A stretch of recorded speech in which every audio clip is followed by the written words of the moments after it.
देखिए अभी हम स्टार्ट करते हैं। हमारी जो कट ऑफ है मैन डीवी में कितनी रहने वाली है और फाइनल सिलेक्शन कितना रहेगा 2018 की आप देख रहे हो साथ में। तो जो ये हमारी मैन जो डीवी की कट ऑफ रहने वाली है ना, बेसिकली आपको समझ में आ गया होगा। जो हमारा सीएटी मेंस का था उसका तो कुछ हुआ नहीं, उसकी डेट थी जो कितनी चलेगी 19 दिसंबर चलेगी कोर्ट में। और एचएसएससी अभी अर्ली हियरिंग की भी कोशिश कर रहा है। आई थिंक कितनी कोशिश करेगा वो तो डजन मैटर है, लेकिन इफेक्टिव है। आई थिंक कुछ कैंडिडेट है कि वो जो ग्रुप सी में सेलेक्टेड हो, आई थिंक ग्रुप डी में सेलेक्टेड होंगे, ग्रुप सी के लिए बाद में छोड़ देंगे। तो मैं उस हिसाब से लेके पूरी कट ऑफ को डिफाइंड करूंगा, ठीक है, ना कि कोई भी अन्य रीजन लेके। तो जर्नल में कितनी रहने वाली है डीबी में, ठीक है, जर्नल में कितने अंक में रहने वाली है। तो जर्नल रहेगा हमारा आई थिंक 67 और 67, जिसके भी अंक बढ़ रहे हैं तो वो डीवी के लिए बिल्कुल सेफ समझे अपने आप को। ठीक है, मैंने आपको पहले भी बताया था जो हमारे 5 अंक 5 और 2.5 अंक मिलने हैं ना, वो डीवी के बाद में मिलेंगे आपको, ठीक है, डीवी में नहीं मिलेंगे, वो फाइनल सिलेक्शन में आपको मिलेंगे। इसके बाद में हम बात कर लेते हैं ईडब्ल्यूएस की। ठीक है, ईडब्ल्यूएस कितनी रहने वाले हैं, इससे एक नंबर ही नीचे रखूंगा मैं, 65 और 66, ये डीवी है। ठीक है, सॉरी ये ईडब्ल्यूएस की कट ऑफ है। फिर हमारी BC, I think BC B, और एक मिनट, हमारा आ गया बीसी ए और बीसी बी, और ये हो गया पीडब्ल्यू डी। ठीक है, फिर आ जाता है हमारा BC A. I think BC A की रहने वाली है 64 और बीसी बे की 65 रखूंगा मैं। आप सोच रहे होंगे कि सर इसकी भी 65 और इसकी भी 65 कैसे है। आई थिंक ये पॉइंटों में जाती है तो मैं ज्यादा गैप नहीं दूंगा इसमें। आई थिंक ये 65 देन ये 66 रह सकती है, या फिर आप उसको आई थिंक जैसे ये है तो पॉइंटों में जा सकती है, जैसे कि आप 5.900 इस तरीके से। ठीक है, तो इस तरीके से रहेगी, तो इसको भी मैं 65 ही दूंगा। इसके बाद में हमारा आ जाता है पीडब्ल्यू डी। पीडब्ल्यू डी आपकी आई थिंक 57 58 पीडब्ल्यू डी आपकी कट ऑफ रहने वाली है। फिर हमारा आ गया एससी। एससी कैटेगरी में आपका 59 और 60 वाले कैंडिडेट अपने आप को सिलेक्शन नहीं मानो। ठीक है, इससे कम भी रह सकती है एससी की, लेकिन ज्यादा नहीं जाने वाली। ठीक है, फिर हमारा आ गया स्पोर्ट्स कोटा। स्पोर्ट्स कोटे में कितनी रहने वाली, आई थिंक स्पोर्ट्स कोटे में आपके 53 और 54 हैं, तो आप का अच्छा स्कोर मान सकते हैं। आई थिंक आपका डीवी में नंबर आ जाएगा 100%। फिर आ गया ESM, ex serviceman. Ex serviceman जो भी 38 प्लस है, तो वो कैंडिडेट अपना सिलेक्शन समझिए कि डीवी में उनका नंबर आ जाएगा 38 प्लस का। इसके अलावा आप 2018 की जो हमारी कट ऑफ है उसको भी देखते रहिए और मिलान करते रहिए। आई थिंक ये कट ऑफ है जो अकॉर्डिंग टू मी है।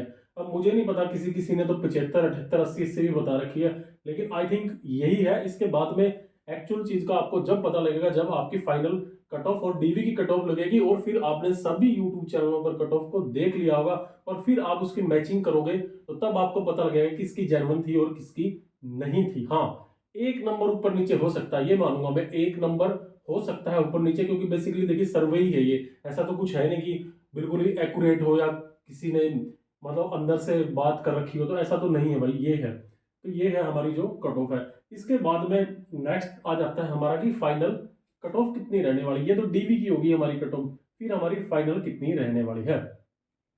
तो जैसे हमारी जर्नल की है फाइनल, तो जर्नल की हमारी 68 और 69 I think final cut off रहेगी। 68 और 69 नंबर जिसके हैं तो वो अपने आप को सिलेक्टेड कैंडिडेट समझिए। इसके बाद में आता है हमारा वेटिंग एरिया। इस पे हम बाद में बात करेंगे कि वेटिंग लिस्ट वाले का क्या रहेगा, इसके हम बाद में हम बात करेंगे। तो ये आ गया भाई 68 और 69 इज सिलेक्टेड कैंडिडेट। ठीक है, ये आई थिंक आप सोच रहे होगे कि इतनी है, इससे कम भी जाएगी कट ऑफ, इससे कम भी जाएगी, लेकिन अभी मेनली अभी के लिए बता रहा हूं मैं। उसके बाद में तो कट ऑफ कम रहेगी, ये अभी के लिए बता रहा हूं। अब कम क्यों रहेगी ये भी आप देखते जाइए आगे की आगे। ठीक है, एक मिनट, यहाँ पे ये सब की मैंने, तो ये था भाई। इसके बाद में हमारा आ जाता है ईडब्ल्यू एस। ईडब्ल्यू एस की हमारी आई थिंक रहने वाली है 67, एक एक नंबर का ही डिफरेंस दूंगा, 68 ईडब्ल्यूएस हो गया। फिर आ गया हमारा BCA। BCA रहने वाली है हमारी 65 और देन 66, ये रहने वाली है, ठीक है। फिर आई थिंक BCB हमारी रहने वाली है 67, जिसके भी अंक बढ़ रहे हैं तो अपने आप को सेफ जोन में मानिए।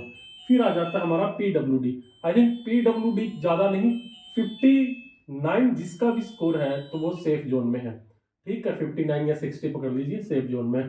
फिर आ गया हमारा SC कैटेगरी। SC कैटेगरी का भी मैं ज्यादा नहीं रखूंगा, 60 या 61 इज ए बिल्कुल एक्यूरेट है। 60 वाला भी है और 61 वाला भी है, ठीक है। वेटिंग में तो आई थिंक ये 58 तक सिलेक्टेड हो जाएगा वेटिंग में। तो वेटिंग में आप दो दो नंबर इनके कम करके चलिए। अगर हमारा मतलब ये तो होगी, अगर हमारा जैसे सी का मेंस का एग्जाम हुआ था, अगर सी को पहले फिलअप कर देते हैं तो वेटिंग ये हमारी और भी कम हो जाएगी, एक एक दो दो नंबर। तो ये था भाई, SC आ गया।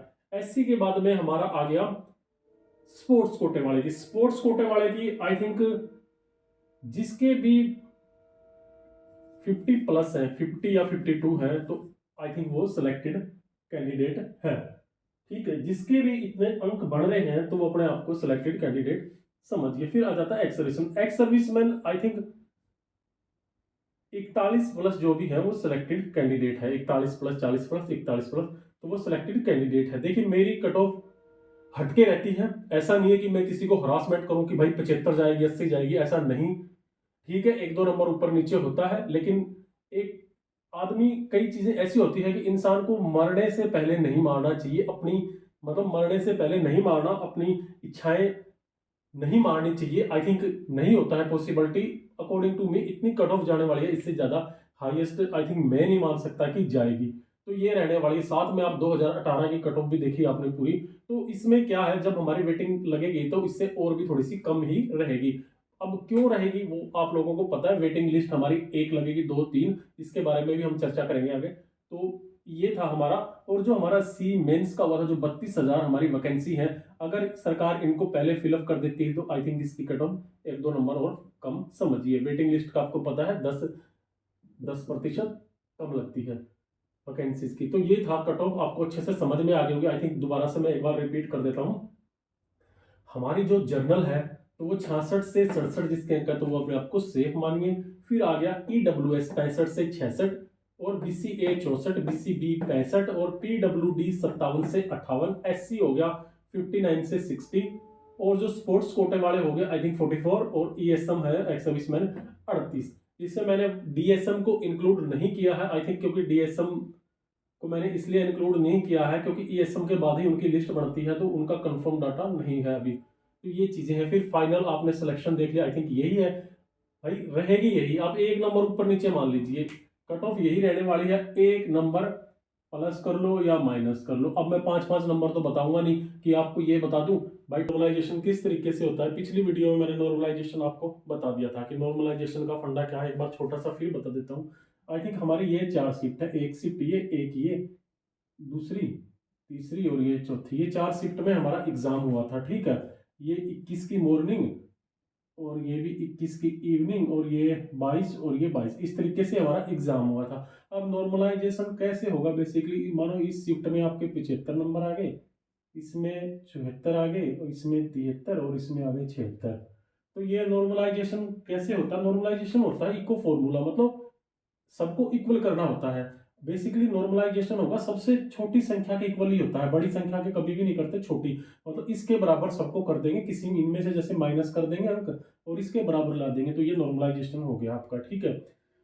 इसमें एक चीज और मैटर करता है, शिफ्ट में नॉर्मलाइजेशन कभी भी इस बेस पे नहीं होता, देखा जाता है स्कोर निकाल के कि किसमें हाईएस्ट स्टूडेंटों ने नंबर लिए हुए हैं, उस हिसाब से नॉर्मलाइजेशन होगा आपका। तो ये था आपका नॉर्मलाइजेशन, ठीक है। कट ऑफ मैंने आपको बता दी कि कितनी तक जाएगी। इसके बाद में सेकंड प्रोसेस क्या होगा हमारा, देखिए नॉर्मलाइजेशन हो गया, कट ऑफ आपकी आ गई।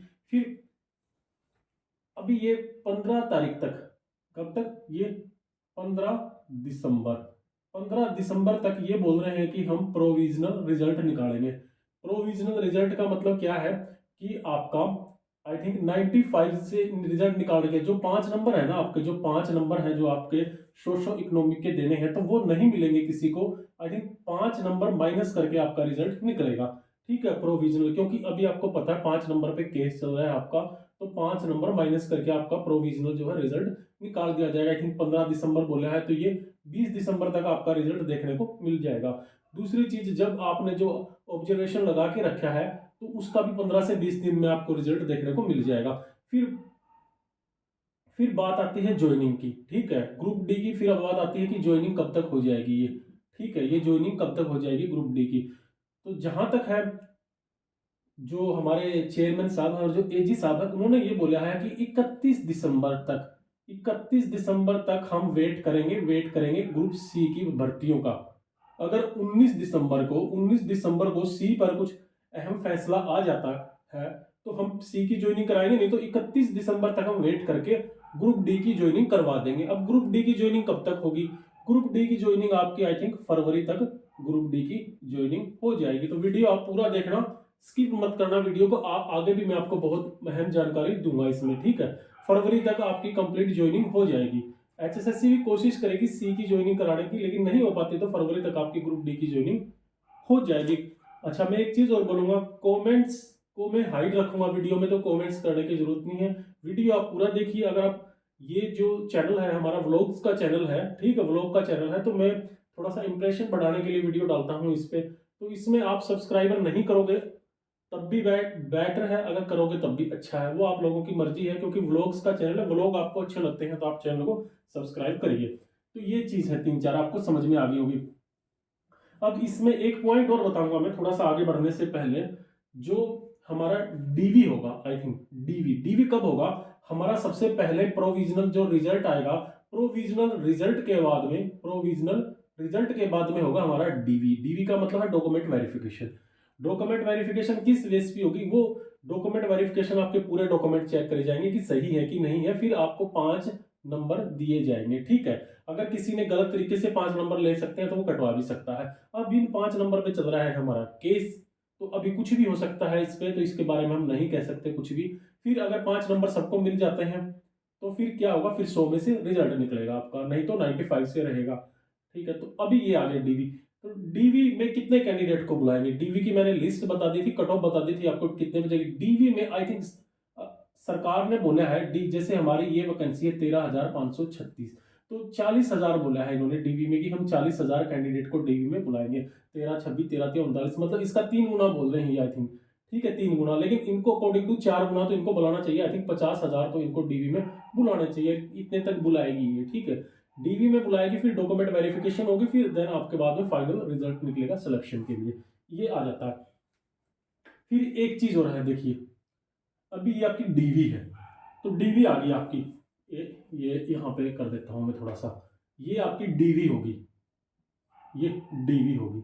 तो डीवी डीवी होगी तो उस टाइम पे डीवी से पहले, ठीक है, डीवी से पहले भी कर सकते हैं या डीवी में भी कर सकते हैं। आपसे क्या भरवाएंगे? Post preference. ठीक है, पोस्ट प्रीफरेंस भरवाया जाएगा आपका डीवी में, आई थिंक, या डीवी से पहले भी भरवा सकते हैं ये। और ये पोस्ट जो प्रीफरेंस है आपका, तो ये डीवी से आई थिंक पहले भरवाएंगे। कैसे भरवाएंगे? मुझे लग रहा है कि ये ऑनलाइन भरवाएंगे आपसे। तो पोस्ट प्रीफरेंस आपने किस तरीके से भरना है, किस पोस्ट को प्रेफरेंस देनी है, तो वो मैं आपको 10 ऐसी पोस्ट बताऊंगा जो बेहतरीन है, जिसको आप नंबर 1 2 3 टिक कर सकते हैं। बहुत बेहतरीन है, थोड़ा सा बता दूंगा मैं आपको इस वीडियो। तो एक नंबर 1 पोस्ट पे हम जो रख रहे हैं, तो ये आ गई हमारी लाइब्रेरी की पोस्ट। ठीक है, कौन सी आ गई? लाइब्रेरी अटेंडेंट बोलो, या लाइब्रेरी अटेंडेंट या असिस्टेंट, ये दोनों ही आ जाती हैं। असिस्टेंट तो अदर आ गई, तो ये बोलो। तो लाइब्रेरी अटेंडेंट की जो पोस्ट आ गई, तो इसको आप 1 नंबर पे प्रीफरेंस दे सकते हैं। ऐसे कॉलम में 1 नंबर करके टिक कर देना। ठीक है, ये होती क्या है इसके बारे में बताऊंगा थोड़ा सा। जो ये लाइब्रेरी की हमारी पोस्ट होती है, ये हायर एजुकेशन में भी होती है, मतलब स्कूल में भी मिलेगी आपको, देन कॉलेजों में भी मिलेगी, और स्वास्थ्य विभाग में भी कहीं कहीं देखने को मिलती है।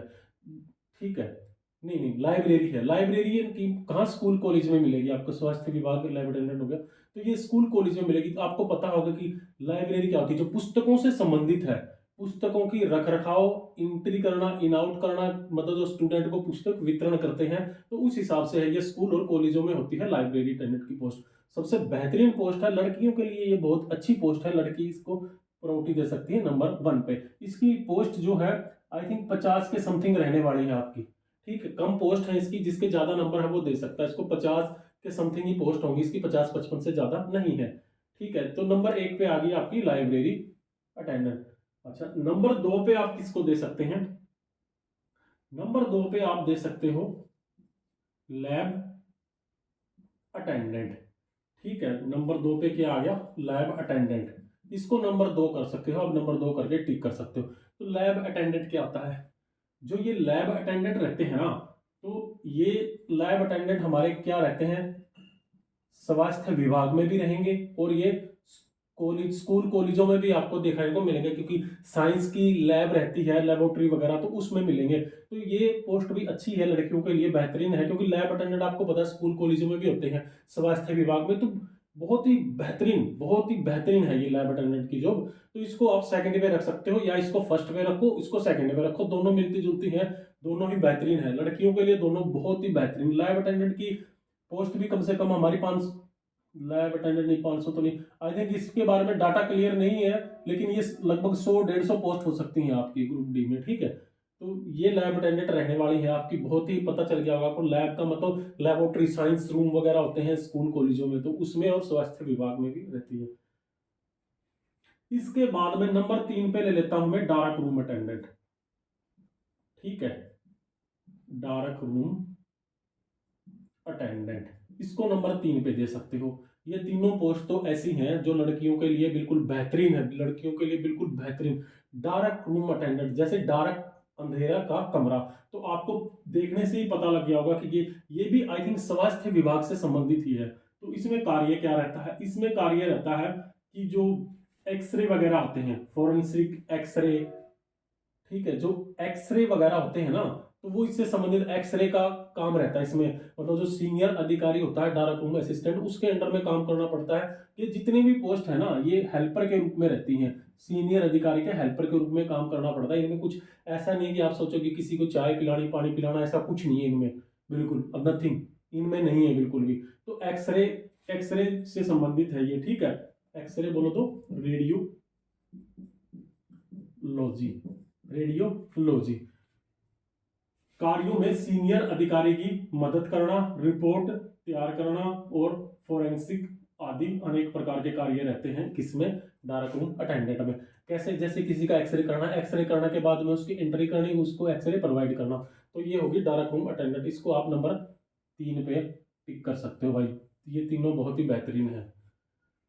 नंबर 4 पे, वैसे तो बहुत सारी पोस्ट हैं बेहतरीन बेहतरीन, वो अपने हिसाब से देख लीजिए। नंबर 4 पे मैं देता हूँ बेलदार, ये आ गया बेलदार। बेलदार कहाँ? इरिगेशन डिपार्टमेंट में होती है, मतलब नहरी महकमे में, नहरी महकमे भी होती है और पीडब्ल्यूडी में भी होती है।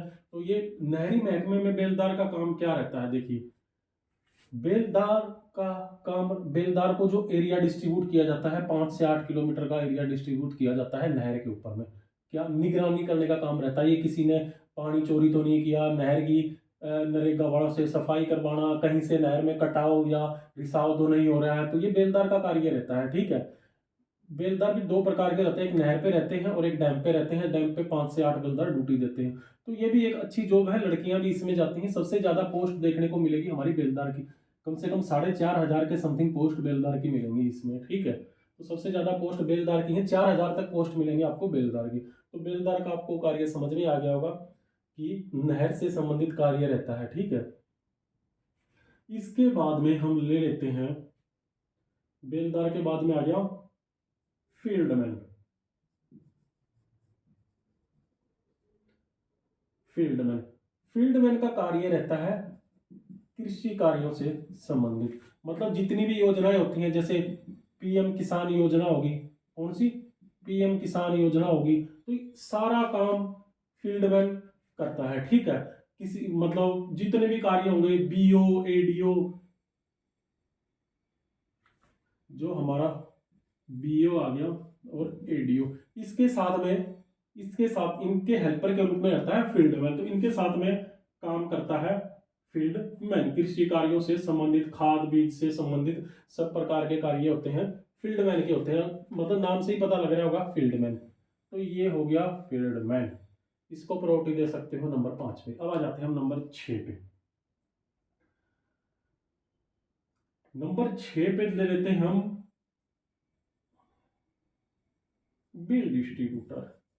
ठीक है, ये भी अच्छी पोस्ट है, आप अपने हिसाब से देखना। बिल डिस्ट्रीब्यूटर का काम रहता है पानी का बिल और बिजली का बिल, बिल तैयार करना और फिर उसका वितरण करना, मतलब बांटना। तो ये हो गया बिल डिस्ट्रीब्यूटर का काम। ठीक है, इसके बाद में नंबर 7 पे देखिए, ये पोस्ट जो है 5 तो बिल्कुल बेस्ट है, इसमें तो आप मतलब चॉइस करिए ही मत।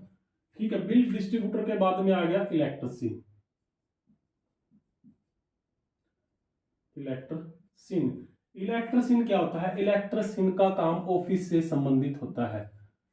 इलेक्ट्रिशियन का नाम से ही पता है, ग्रुप सी में भी भर्ती है। इलेक्ट्रिशियन का काम है ऑफिस में कहीं वायरिंग होगी, फ्यूज उड़ गया, किसी प्रकार की कोई प्रॉब्लम होती है तो इलेक्ट्रिशियन उसको ठीक करेगा। ठीक है, ये इलेक्ट्रिशियन का काम आ गया, ये आ गया इलेक्ट्रिशियन का काम। ठीक है, यहां तक जो पोस्ट थी ये मिक्सचर थी, इसमें लड़कियां भी थी लड़के भी थे, दोनों ही मतलब कर सकते थे, इनमें कोई नहीं है, लड़कियों के लिए बेहतरीन पोस्ट है ये यहाँ तक। फिर मैं 8 पर ले लेता हूं एनिमल अटेंडेंट। एनिमल अटेंडेंट बोले तो डांगरों का डॉक्टर। अभी ये किसके अंडर में काम करता है? ये वीएलडीए के अंडर में काम करता है, वीएलडीए के हेल्पर के रूप में काम करता है एनिमल अटेंडेंट। तो इसको मैंने नंबर 8 पे क्यों लिया?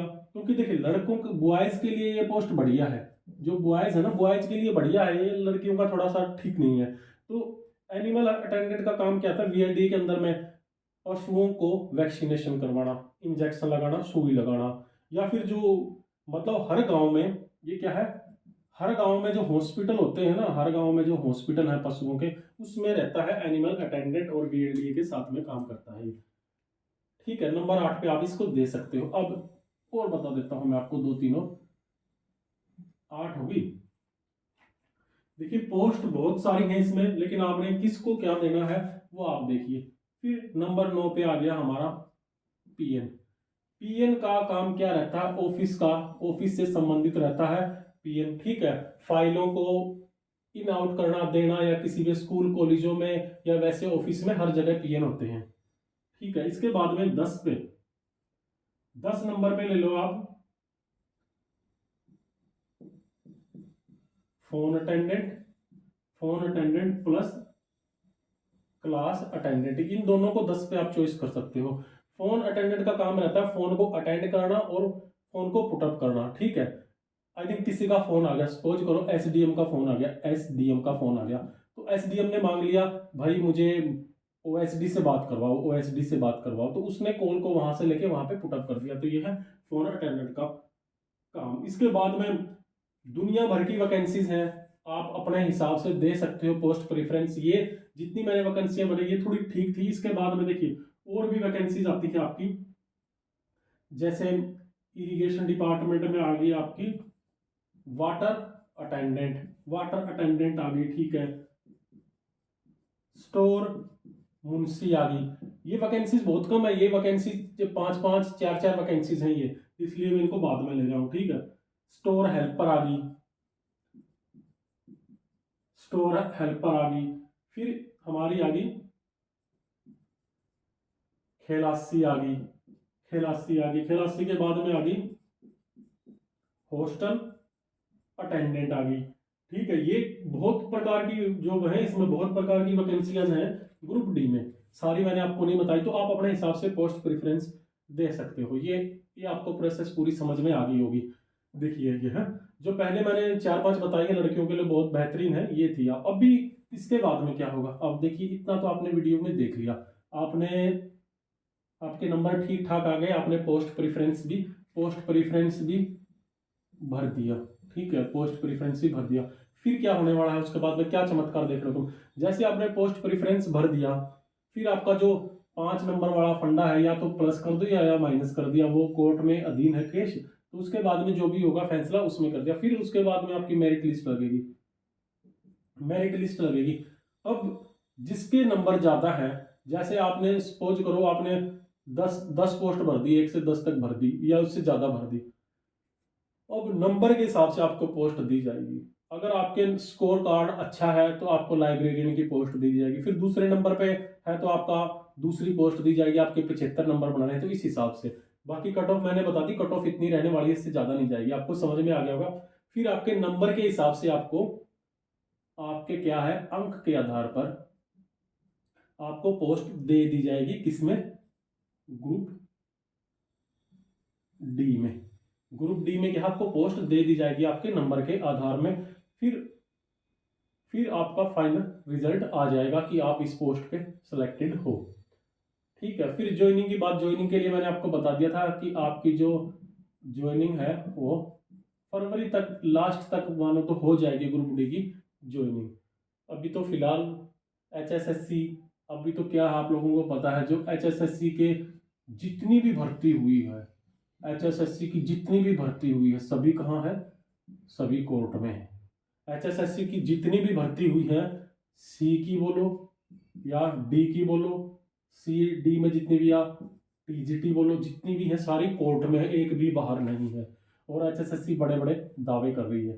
तो भाई ये था, आपको पूरा मैटर समझ में आ गया होगा कि मैंने आपको क्या बताया। मैंने पोस्ट भी बता दी आपको अच्छी वाली जो थी। तो इतना ही मुझे बोलना था। और वीडियो को लाइक करिए, पूरा देखें वीडियो को, और वीडियो को लाइक जरूर करें अगर आपको अच्छी लगी है तो। चैनल मैंने बताया आपको ब्लॉग का है, दिल करे तो सब्सक्राइब कर लीजिए, वरना मत कर लीजिए, वो आपकी मर्जी है। वीडियो पूरा देखिए, अच्छे से समझिए। ये प्रोसेस होने वाली है आपकी ग्रुप डी की, आई थिंक।